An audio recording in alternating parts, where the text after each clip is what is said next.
And when a national college football story breaks, we're going to bring in Spencer McLaughlin, Locked On College Football, to help us break it down and figure out what's going on exactly. Before we get too far, though, Spencer, you know I start these shows as a weird food question all the time. Do you even know what a kolache is before I get any farther? A kolache? Okay, well, never mind. So anyway, college football. No, haven't heard of that one. I'd try it though. I'd try it. That's the way I roll. I don't even know what it is. I'll eat it. Sure. There we go. I appreciate that. People in Texas will appreciate that. House settlement finally passes at like a very 5 o'clock news dumpy kind of feeling of the whole deal over the weekend.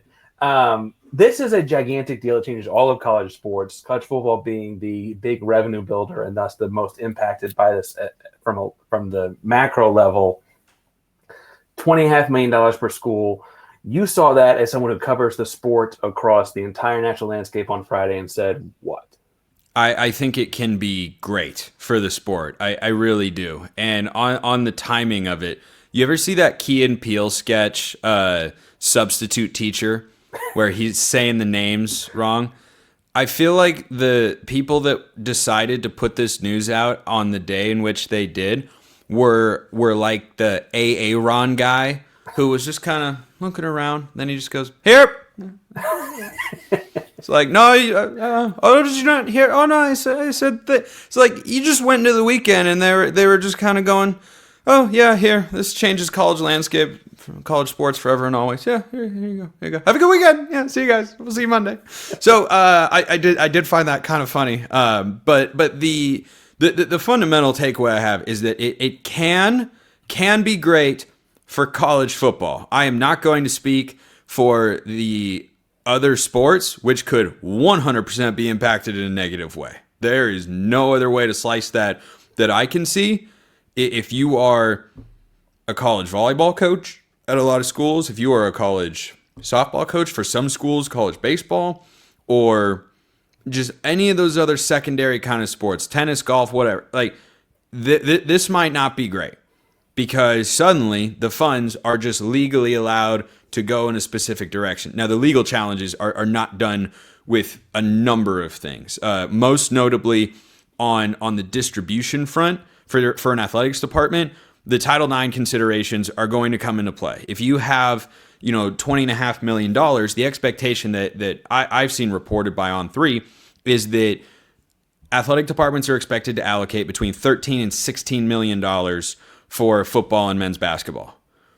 Okay, well, that wouldn't adhere to the spirit or maybe even letter of the law of Title IX. So is that how it's actually going to go? Or is that going to get distributed evenly across the department? That remains to be seen. But then the other side of the coin is the NIL factor. And that is, I think, easy to fly under the radar when you think about this stuff or when you talk about this stuff. But the fact that Deloitte, one of the big four accounting firms, is going to look at any third-party NIL deal, that's any deal from now on. This is already in effect. It doesn't officially start till Wednesday, June 11th. But any deal that is struck between a player and a third party, which includes collectives, that is now going to be reviewed by a Deloitte-run body of people, I guess you call it, whatever commission, and they're going to assess whether it is fair market value and whether it is essentially a smart use of money if it is $600 or more. So teams that want to go out and have their collectives pay $1 to $2 million for a good but not great starting corner, or any starting corner for that matter, via the transfer portal or an elite 5-star recruit, this NIL review group is going to be able to look at that, and if they don't deem it to be an efficient use of funds, effective, I don't really understand what the criteria are there, then they can say you can't do that particular deal. Well, now, what's to say effective? Effective could mean you're paying this dude a lot more than his market value is. Like what does effective even mean?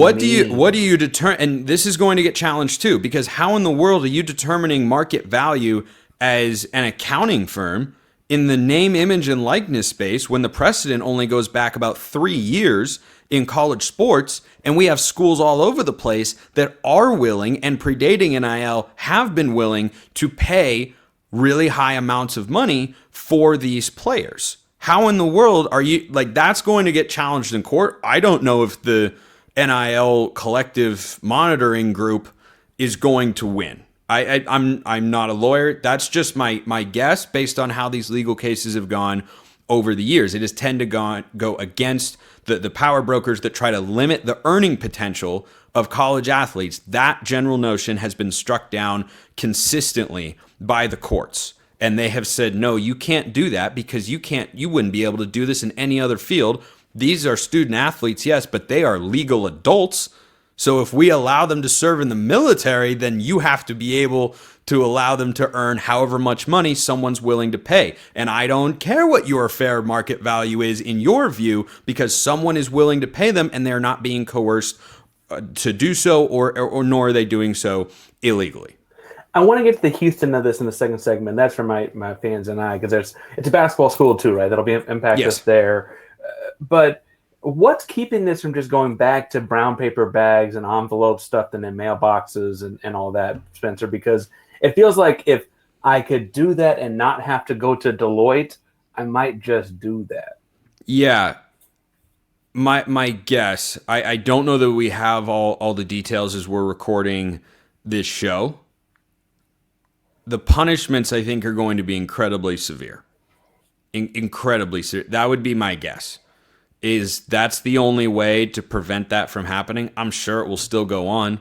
They'll just be even more careful about it than they were back in the day. But I want to get back to my original point about why this could be great if this system goes in place.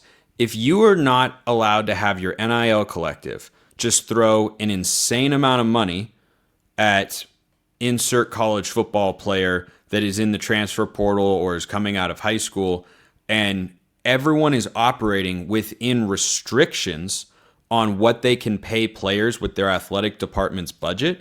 Like if you have a salary cap of $20.5 million for your entire department, and you're going to allocate, the schools that care the most about football or men's basketball combined are going to put $16 million, let's say, into those sports and $4 million into the rest, which is not nothing to have for the rest of the athletes on campus, but it's certainly not comparable, obviously, right. Or not in the same vein. If you are able to do that, what you are moving towards is what I have long advocated for in Major League Baseball. A salary cap. Because I firmly believe you should reward teams, schools, institutions, whoever, that care enough to raise the money, that have the money and are willing to spend it. I say that as a Mariners fan whose ownership refuses to spend the money needed to go win a World Series. Pay for a freaking first baseman, okay? They are punished year after year for not doing that. That needs to be balanced with the fact that the payroll of the Dodgers and the Rockies is a gap that is comparable to Alabama and South Alabama, and yet they're playing the same sport? And we're going to sit here and pretend that they should go compete for the same championship or that they're capable of doing so? Of course they aren't. Of course they aren't.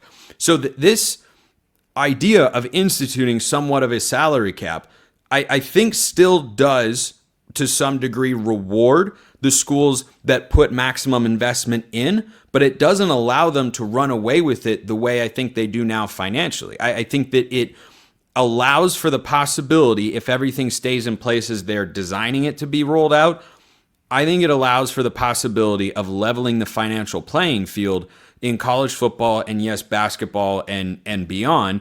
But that's an if.